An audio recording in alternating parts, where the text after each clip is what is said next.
If you are interested in exploring the true traditional taste of Korean rice wine, aka makgeolli, then this video is for you. Makgeolli is Korea's iconic rice wine drink. Just as any other country has, their own beer or their own wines, in Korea, rice wine or makgeolli is what people have been drinking for centuries, alongside, of course, with later on with soju.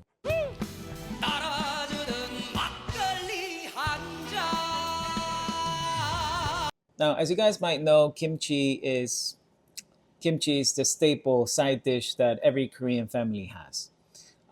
So kimchi, so I always say makgeolli is the equivalent of kimchi but in drinking form, meaning that's how important it is. Back then, centuries ago, every family in Korea was making their own makgeolli. So you'll hear Korean people say, "Yeah, my grandma used to make makgeolli here and there." Yeah, my grandma used to make. By the way, my grandma used to make makgeolli too, and so on and on. It was just part of the Korean culture. It was part of a Korean meal to make makgeolli too. It wasn't seen something as something different. As a matter of fact, yes, every family had their own recipe. Every family had their own way of making makgeolli. So it was quite I guess, an awesome thing back then. However, I'm going to share a little bit of the history later on, but things have drastically changed ever since. And that's because Korea, along its history, has had lots of hardships. So, of course, the quality of our makgeolli went from something that was carefully made at home into something that is now found at convenience stores, sold at $1.25, which is quite sad. Yeah. Now, whenever you encounter makgeolli overseas, if you have seen it, most likely if you are from the States or North America, you'll probably find it in an H Mart, which are Korean supermarkets. The problem is that the makgeolli that you'll find there is not a good representation of what actually makgeolli should be. Most of the makgeolli that you guys will find outside of Korea will be either pasteurized or will be pasteurized plus added all these very synthetic fruity flavors such as the banana, green grapes, chestnut, and so on. So whenever you have makgeolli outside of Korea, then the first reaction is, well, it's not great. So it kind of doesn't give makgeolli a fair first impression. So it's not until people actually come to Korea, um, and then they try craft makgeolli, not the commercial makgeolli as well, that their mindsets and their whole perspective of Korean alcohol really changes, especially if you know where actually it comes from, how it's made, and the biggest differences between traditional Korean makgeolli and more commercial makgeolli that it's now sold these days. So now, just to give you a little bit of background, the one of the reasons again why makgeolli is so prominent in Korea is because ever centuries ago, Korea is well known for growing many types of native rice, and every up to this date, every region in Korea has little different types of rice. So yes, the thing is that fruits in South Korea, especially things like grapes, they don't have the enough sweetness, or let's just say depth, that grapes are otherwise found in different countries outside of Korea. So we do have Korean wineries, and there are many breweries that do, again, awesome types of fruit wines as well. But again, the staple grain that Korea was always known for was rice. So eventually we started making a lot of rice wine, right? Now, like I mentioned, every family was making makgeolli back then, but things started changing when Korea was colonized by Japan in the 1910s. When that happened, long story short, the Japanese people started imposing heavy taxes on people who were actually home brewing. And they demanded them to get licenses, which obviously less and less people were doing. So Korean alcohol was diminishing, while Japanese people opened sake breweries in Korea. So at that point, they were pushing obviously more of their sake and industrializing that market. Whereas before, Korean people were just homebrewing, so that art form and culture just kind of disappeared or went down. Now that being said, the other Korea hasn't had it easy. Let's just say so. Korea had its own war in the 50s, and different variables also caused a shortage of rice in the nation around. So the government in the 60s or so, they put a ban on the usage of rice for makgeolli. Of course, you got to feed people. You got to control the surplus. So people were bringing wheat flour, or they were using wheat flour from America in order to make makgeolli. But of course, that's not going to give you the same texture, the same sweetness. So a lot of these places or breweries at that point were adding different elements to the makgeolli and changing the flavors. So things kind of got, so the whole way that makgeolli was supposed to taste like actually changed greatly. And then later in the 80s, late 80s or so, in an effort to bring back more of Korean culture, and especially with our drinks, by that point in the late 80s, it was in 88, I believe, it was the Olympics in Seoul. The usage of rice at that point for makgeolli was again brought back, but the problem was that these companies were again using rice, but the bad habits weren't changed. So they were using additives and sweeteners and whatnot. And eventually, that's the makgeolli that we all really know at this point right now. The saddest thing of all this story, though, is that if you actually talk to a Korean baby boomer who's actually in his 70s, or um, yes, who's actually in his 70s, then they won't actually know the real taste of Korean traditional alcohol. For the most part, the first questions that they have is, why is this makgeolli dry? Why is this not carbonated? Why is this so expensive? Why is this a little bit sour? And in part, they don't know that actually there's not only one type of makgeolli. In reality, there's many types of makgeolli depending how you ferment it, the ratios between rice and water, the rice preparation methods, the multi-stage. Again, these are all things that you can learn if you venture to make makgeolli. But again, they only know one type of makgeolli, which is the cheap, watered down type of makgeolli. Okay, when it comes to makgeolli, there's again there's different categories, but commercial makgeolli is probably the most popular. What is the most popular commercial makgeolli that you can find in Korea? And that is a makgeolli that actually has artificial sweeteners. So how is this made? When it comes to making makgeolli, as the objective of any brewery, raising that alcohol level to your desired target is quite important. So for these kind of large scale breweries, of course, they're going to raise the alcohol as much as they can, that being about 20% of alcohol.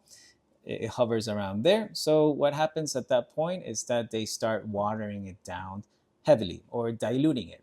Now, if you actually don't know the alcohol level, the ABV of makgeolli is about 6% or sometimes 5.2. But if you think about it, they've heavily watered that down. Obviously, they'll be happy because they'll have more quantity, but the quality tremendously drops. At that point, in order to compensate for that lack of flavor, they add the number one sweetener that's found in that type of makgeolli, which is aspartame. Again, aspartame can be found in things like Diet Coke, especially that fake sugar that stays in your mouth. Well, if you have some of that makgeolli, you're gonna actually get that very you're gonna see that taste. When it comes to making traditional makgeolli, you always tend to steam rice, or there's other different types of rice preparation methods that go through. But for companies like these, they would actually skip that part entirely. Instead, what they would do is they would grind the rice into rice flour. They would perhaps one of the biggest things is they don't use nuruk too, which is our fermentation starter. Now, if you don't know what nuruk is, it is the heart and soul of makgeolli. It is what we need to make very good makgeolli or more traditional makgeolli. But because for these companies that is a lot harder to use, number one being more expensive, you have to use more of it, and when it comes to scaling things, it's going to be harder, and especially keeping quality control, it's going to be a nightmare. Because again, nuruk is a wild yeast composed of different types of molds, not just one, but also different types of yeasts at the same time. If you want to know more about nuruk, then again, you can check out our nuruk video here, and you'll be better informed. And if you venture to make it, you can also do that too. Now, instead of using nuruk, they use different types of enzymes and that really break down starch super strong. Then finally you just end up adding very cheap yeast. So it's very man-made. It's a very man-made type of alcohol, whereas something like really good quality makgeolli or traditional makgeolli tends to be very natural, okay, and dependent on nuruk at the same time. Now, with these types of makgeolli, the hardest thing is that everywhere you go, either convenience store, restaurants, the markets, or anywhere you're trying to get makgeolli, especially if you're a tourist coming to Korea, that's probably or mostly the only makgeolli that you'll find. Now, if you want more premium makgeolli, then you're going to have to look for those in more dedicated restaurants that cater more for that premium Korean alcohol and better types of also a better dining experience overall. They'll carry better alcohol. And these restaurants, again, will be depending on the area that you have them or how famous they are. Obviously, the price range will vary. But I have my favorite places or places I go. If you want to know where to go if you're in Korea and find these types of restaurants, then we'll have a link below and you can actually click and you'll get our free PDF file with some of that information at the same time. If you actually go to a restaurant and you order makgeolli and they give you a bottle that looks like this, and it's at 6% of alcohol, and you're paying about 5,000 won or no more than 10,000 won, then you are drinking aspartame type of makgeolli. It doesn't matter if you're in Busan, Gwangju, Gyeongju, Jeju Island. Usually that is the standard of makgeolli that you'll find.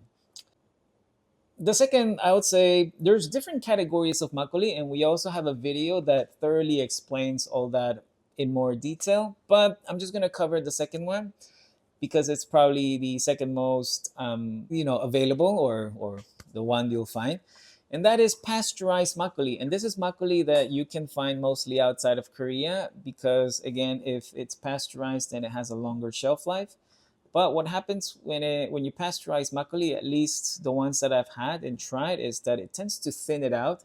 You're literally killing all the good flavors and characters. And because it's also again you have to add sweeteners in it. And because it's not such great or very appealing, what happens is they'll add all these artificial fruity flavors on top of it, like the green grapes, peach, chestnut, and all that type of makgeolli, which again, if you're outside of Korea and you try makgeolli for the first time, then again, it's not going to give you a great first impression. So it's kind of not fair, if anything. Now, yes, so that being said, that's the other type of makgeolli that you actually would find here in Korea too, but mostly overseas too. Okay? How do you know if that makgeolli is actually pasteurized? Well, you got to look at the back label and it will say 살균, okay? And that's the word for pasteurized. If you're not sure, just ask the waiter, and if they happen to give you that makgeolli, then I would actually order another one. So again, what are the biggest differences between commercial makgeolli and traditional makgeolli? Well, we just mentioned a few. But the biggest one is that when it comes to more traditional makgeolli, they won't be using these enzymes. They won't be using sweeteners, okay? And for the most part, they will be using traditional nuruk and traditional methods that will make actually your makgeolli very tasty, high in alcohol, almost like a wine. Okay, quite smooth, a nice balance of sweetness, a little bit of acidity, some savoriness too. It's a combination of and a well-rounded of flavors that you get when you drink that type of makgeolli. Okay, so that's the makgeolli that I hope you guys will try to find more and more in either you're visiting Korea, or if you find it overseas, that's the makgeolli you want to stay with. Where can you find makgeolli? Or where can you find more premium makgeolli? Okay, so there are a couple of places that you can actually check out. Number one, I would say it's bottle shops. Okay, so within the last few years, more Korean alcohol catered bottle shops have been appearing. So we do, again, you can download that list from us. It will be included in the link below. But more bottle shops, you can find more bottle shops that have a great selection of more premium makgeolli, and of course the aspartame or the pasteurized one at the same time. But sometimes you can also get a small tasting if they allow, or if they have available. So bottle shops would be the number one place to find these more of these better makgeollis. Number two would be also department stores, like the big ones. And in their wine section, sometimes few of them would carry a selection of Korean alcohol. And so you can choose some of the makgeolli that we've been talking about, or the ones that you'll find in the list from the bottom, and or few of the ones that we actually recommend. Number three, you can find makgeolli again in selective restaurants. Some restaurants will carry a better selection of makgeolli.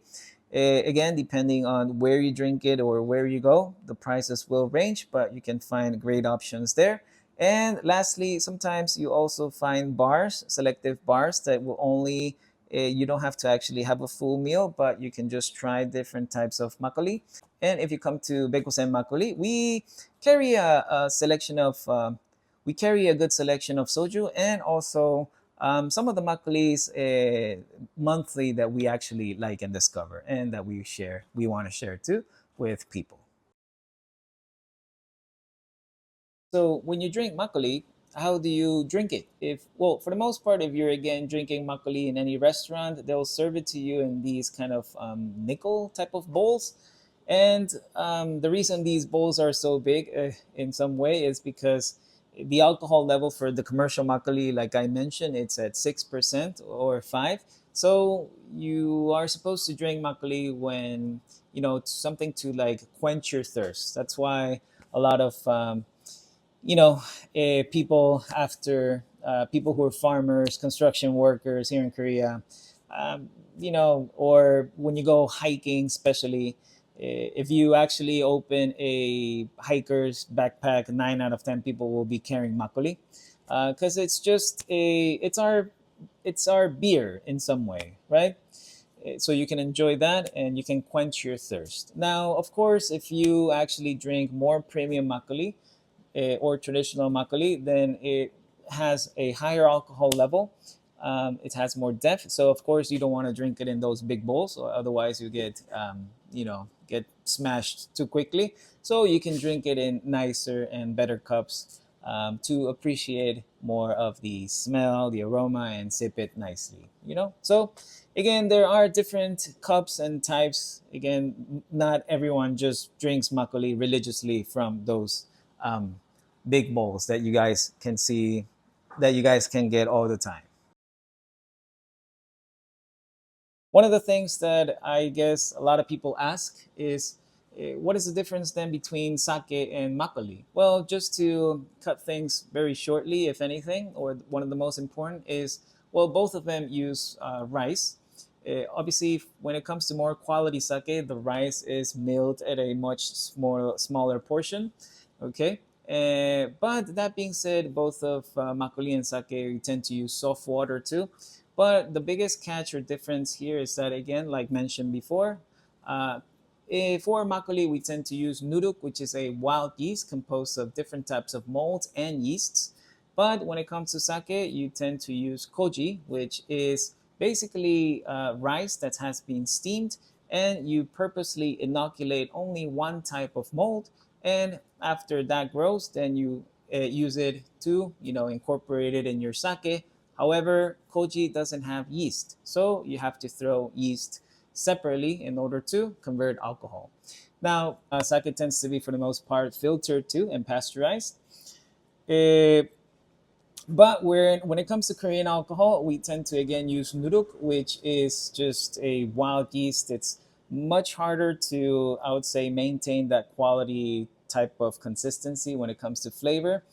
So, but at the same time, the advantages is that you just get such a round flavor of different types of little tastes.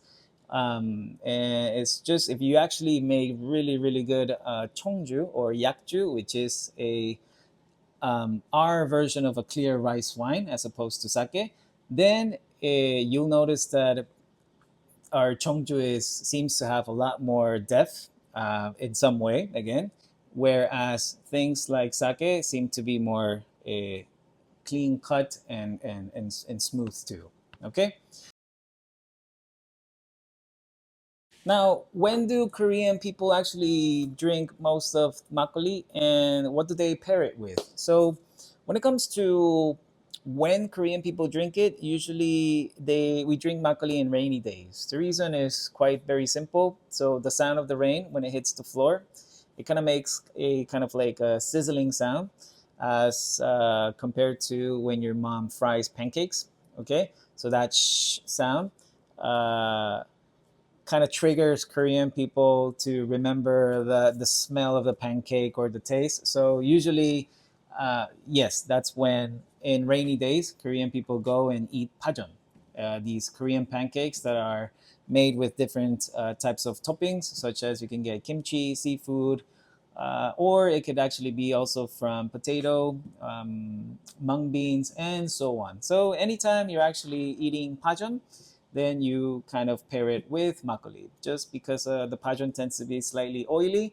So it's a nice way to kind of balance it with a nice kind of fresh makgeolli, if anything, right? So yes, whenever it rains, you'll see a lot of people in their local neighborhoods or chumak enjoying some nice makgeolli and pajeon. Korean alcohol in general is huge, okay, and again, you can try many different types of makgeolli depending on the seasons, depending on the rice preparation methods, depending on how much alcohol you're trying to achieve, when and how you make it, and when you filter things. It's quite kind of a never ending, okay? But just to give you a quick perspective, is that we Korean people, we have different ways of making makgeolli depending on the seasons. Summers being very quite hot and humid, then you would opt for something like a single stage fermentation, or a 단양주. It's the one recipe that more people are familiar with, and that's when you steam your rice, add all the ingredients, and let your makgeolli ferment at least for 7 days, sometimes 10, 14 days. Okay. But when it comes to more premium, smooth makgeolli or Korean alcohol, then we tend to do these multi-stage fermentations, such as iyang juice, two-stage, samyang juice, sayang juice, and so on. And what these multi-stage fermentation allows you to do is to, number one, raise that alcohol level. And since these recipes are also as home brewing, people tend to do them when the weather is nice and cool, so during the spring and fall seasons. So you can actually ferment for much longer and slower. And whenever you're giving enough time for the yeast to eat all the sugars, for your makgeolli to kind of smooth, and overall you'll get a makgeolli that's very kind of smooth, higher in alcohol, and slightly sweet and less tart too, if anything. So again, those are options that you can get from making different types of Korean alcohol depending on the seasons. And every season, also there will be a traditional Korean alcohol that has a certain type of herb, root, or flower that is quite known to grow in the particular season too. There's no short of makgeolli, traditional makgeolli recipes. As a matter of fact, I would say there's about more than 600 traditional recipes that have been passed down centuries to centuries, families to other families. So yes, it's quite a huge thing to track down. So just by knowing these concepts and learning all these methods, then you can actually also craft a very unique type of makgeolli on your own. Okay. So, where is the makgeolli trend going now? Now, as opposed to the aspartame and pasteurized makgeolli, the more recent makgeolli that mid-scale breweries or younger people tend to gravitate, or better makgeolli in general, is also it's makgeolli that doesn't have artificial sweeteners. But at the same time, the only disadvantage is that they don't use nuruk in its entirety, or sometimes they don't at all. Because again, when it comes to scaling or keeping more that quality control, that's much harder. So when it comes to these types of makgeolli, the process of making the makgeolli is much cleaner. The ingredients are better, and yes, it's overall a much better makgeolli. But however, in my own opinion, because they're not using nuruk, sometimes when you have a lot of these types of makgeolli, you kind of can tell. So a lot of the times, different breweries will add different kind of herbs or ingredients just to set them apart from each other. But when it comes to using these particular enzymes that a lot of people tend to use more commonly when it comes to brewing makgeolli, then the sweetness and everything tends to be there seems to be a lack of quality or roundness in flavors when it comes to those types of makgeolli. So that's where actually the trend is going. It's actually you'll find a lot of these makgeollis, especially now in recent expos. They'll have a better packaging. It'll be more eye-catching too, and that's a type of makgeolli that will continue being probably popular within the next few years too. So my friends, I hope you guys have a better understanding of what makgeolli is, and again, a slight differences between commercial makgeolli and more traditional makgeolli. In your next visit to Korea, please and do yourselves a favor and try to discover more craft makgeolli. And again, if you're visiting Seoul too, you can always come to Baekusen Makgeolli to enjoy a makgeolli or soju tasting session or both. And if you feel more adventurous or if you love brewing or want to learn how to make it, I always say makgeolli is it's closer to, I would say, cooking. Yes, and I'm not gonna tell you why, but you'll have to find out when you actually join one of our classes. So we have different classes for how much you want to learn. There's actually few makgeolli breweries from overseas that have joined our classes, or people who actually want to take the skill and actually teach it too. So that being said, all the information will be down below for you guys to explore. And again, one more time, drink good makgeolli, drink quality Korean alcohol, and of course, hope I hope I answered a few of questions. And if you have anything that you want to know or any doubts, you can leave it in the comment. Maybe leave a comment and let me know what kind of makgeolli you've had. And I can tell you, yeah, and I can give you a little bit more insight of what that has. Okay? So, that being said, this was Joe, Baekusen Makgeolli. Peace out.